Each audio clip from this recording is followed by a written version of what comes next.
disperse. You're being disorderly. Go home. Disperse right now. A chaotic scene at an 8th grade basketball game. Yeah, it should have been a little fun at a middle school game. Instead, a massive brawl evidently broke out. One officer was hurt in the fight.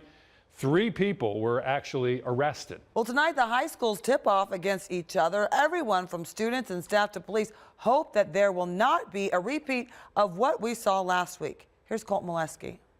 The details of that fight are nothing short of alarming. Now, this happened at a game between Hartford STEAM Academy and Jackson Middle School. Police say one of the people arrested was trying to gouge a Canton police officer's eye out. Despite what happened, it sounds like security will remain the same for tonight's game. Is this over a game? We can't play them in.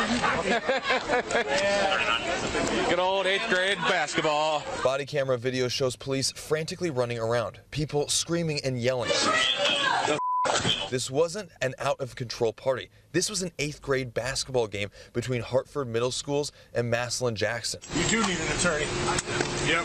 Canton police say 34-year-old Bradley Smith and 33-year-old Aisha Mathis are facing charges. A teenager was also arrested. Now everyone's attention turns to tonight's game as Jackson takes on Canton McKinley. Could something similar happen? They kept all the players in the locker rooms and so on. That's probably as much. Both student body social media accounts calling for everyone to show up to the game where the Federal League title is on the line.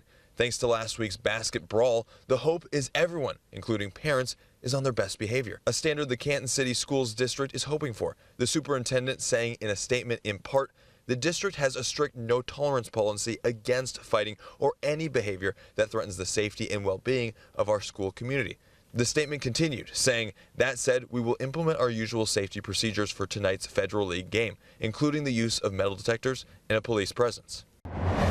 According to Stark County court documents, Smith stood in front of a judge for a pretrial hearing this morning. Now his case is headed to a grand jury. In Canton, Colt Molesky, 19 News.